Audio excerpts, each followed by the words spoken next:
morning, Joe. Beautiful morning going on here. Yes, indeed. Yeah, summertime is making a comeback here in southern New England, big time. It looks that way next few days. Exactly. Lots going on in the city this time of year, as always, and even more so this year, it seems. Some changes in personnel in the Elder Services Department. I wonder if you could talk about, Mayor.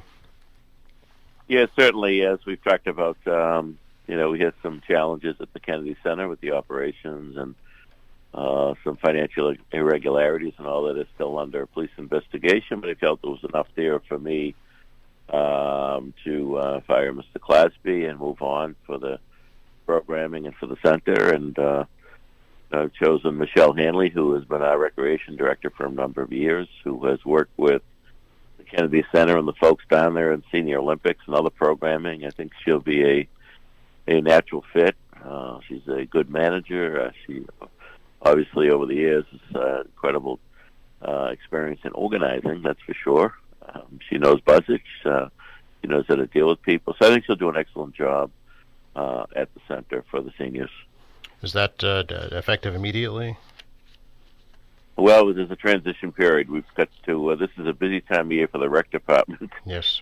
So, how that will be transferred, we're not really sure. I think she'll probably have one foot in both for a little while until we get somebody else trained on the other end. So she's a great employee, and she's very flexible. So I know we'll be able to work things out. Okay. Is there anything you can update us on the investigation into the financial issues? I really can't. It's in the police hands, and until they are complete, I really don't have anything more to say, Joe. Okay. Have there been any changes in the way finances are handled because of this investigation? Yes, indeed. Okay. There's been changes made at the center. We actually had somebody from the city's treasurer's office down there for the last several weeks, monitoring everything and doing everything appropriately that would be expected of us by our outside auditors and just common sense business practices. So, yes, changes have already been made in the system. Very good. Do you anticipate that there'll be criminal charges in this investigation?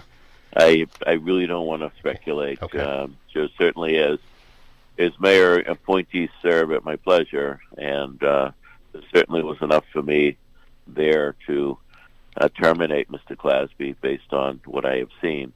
But beyond that, I'll leave that up to the authorities. Okay. Also, can we talk about some actions taken by the City Council last night with regards to the Quincy Center redevelopment project, approving the $157 million for the 2 new parking garages? Yes, that's incredible progress. We could talk about things going back 17 years, Joe, when we first had Streetworks in town. It was always anticipated that there'd be a number of garage facilities in the downtown to serve the new development. As much as, the federal and state government keep pushing bike lanes and everyone's going to be riding bikes on public transportation, the reality is people still drive vehicles, and we need the parking appropriate for that. So when you're talking about some major retail coming in, additional living places and apartments and condominiums, et cetera, then we need to have the appropriate parking to go with it. And of course, the medical center, the medical building with all kinds of medical services will need parking for those customers coming to the center as well. So it makes perfect sense. It's been well thought out. It is still my hope that we're going to get some outside funding for one of those garages.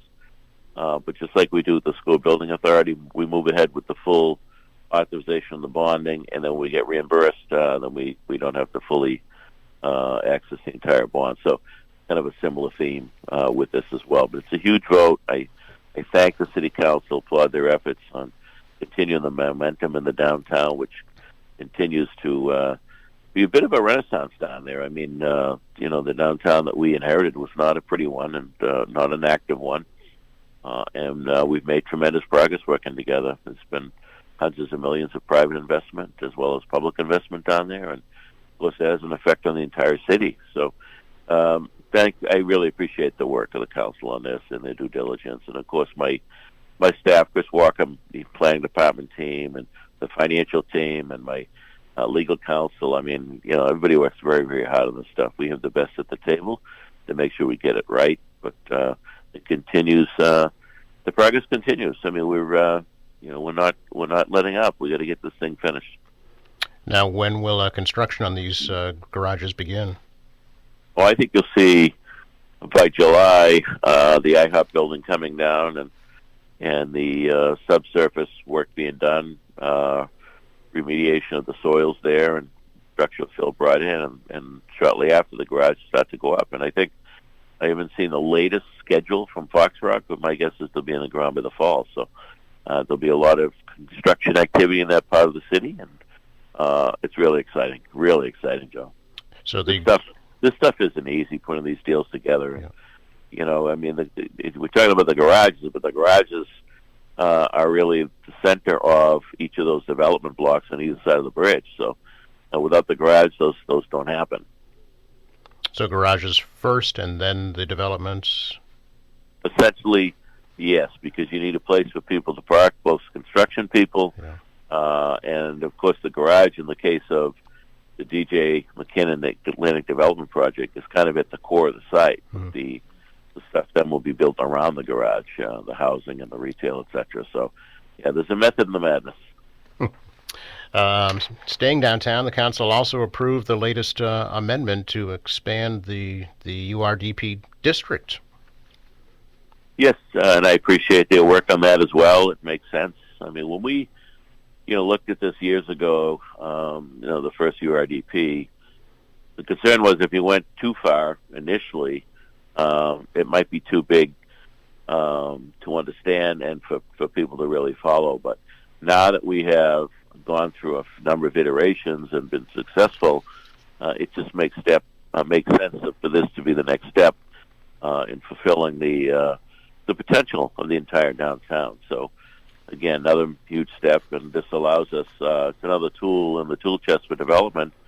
Obviously, the plan has to be approved by the state, but the update, I should say, has to be approved by the state. The plan has already been approved. Mm-hmm. But it's another tool in the tool chest that allow us to continue to move development forward.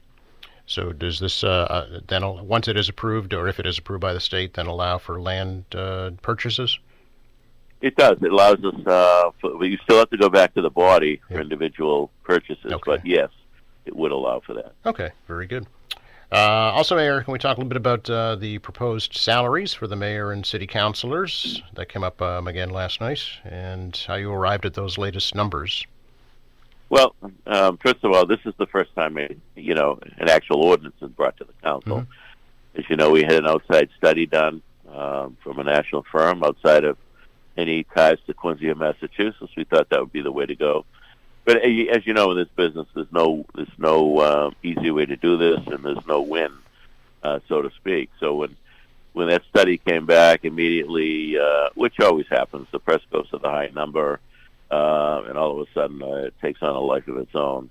So we looked at, and by the way, Joe, this is the most awkward thing for me.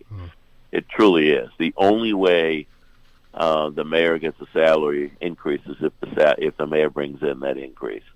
I've had, and I say this with all humility, I've had one raise in 17 years, and it's time that the position really compensated for the responsibilities that the position entails. And we looked at a number of communities, and there's a number of city managers, town managers. I mean, there's town managers out there, Joe, with not even a fourth of the population that are in the 200s.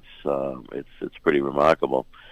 I've always said it's kind of an interesting dynamic that people don't say boo when it comes to police chief salary, fire chief, superintendent, city managers, town managers. But boy, you mentioned the mayor getting a raise and everybody goes through the roof. It's a strange dynamic. It truly is.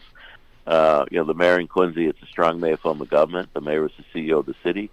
We do the hiring, we do the firing, we run the day-to-day operations. We move the city forward as far as development goes. We work with our partners at the federal and state level, bringing millions of dollars back to the community. I mean, we've had a great success in every aspect of governing. And again, I say that with all humility, but who else is going to say it? So at any rate, we brought in the number of 285, which is well below the low range that the survey had suggested. It's lower than Plymouth and it's lower than Cambridge, a town on the south and a city to the north. Again, there's no right or wrong here. I think it would have been wrong to go in the threes, honestly, my opinion. But other than that, it's pretty subjective. And so we brought the number in, and hopefully the council will enact accordingly. And of course, we brought the council in as well. They've been in the same boat as far as one race in 17 years. So now it's in their hands, and for them to deliberate and make a decision. Right. Yeah, I think that's important to point out. It is ultimately the council's decision. Correct. And one more point is we can't accept the raise on the calendar year. So whatever the council does, if there's something approved, doesn't take effect till next January of 2025. Okay. Finally, Mayor, it's closing ceremonies coming up for the Senior Olympics on Thursday evening. That's amazing. Gosh, it seemed like it just started. By all accounts, it was a great success this year. That's what I hear. I haven't been able to get to any of the events. The schedule's just been crazy. But I've gotten reports of how well it's been attended. Well over 200 people involved and participating, and everyone having a good time. I know it's a fun experience, but it's also a nice little message to see seniors in general. Just don't sit home on the couch or the chair. There's plenty to do, and it's good for the mind. It's good for your body. You make connections with people and make friends, and it's just a great experience. So it's been around a long time now, and continues to be a great annual event people look forward to. Absolutely. Appreciate your time as always, Mayor. Have a great day. You also, Joe. Take care. Bye-bye.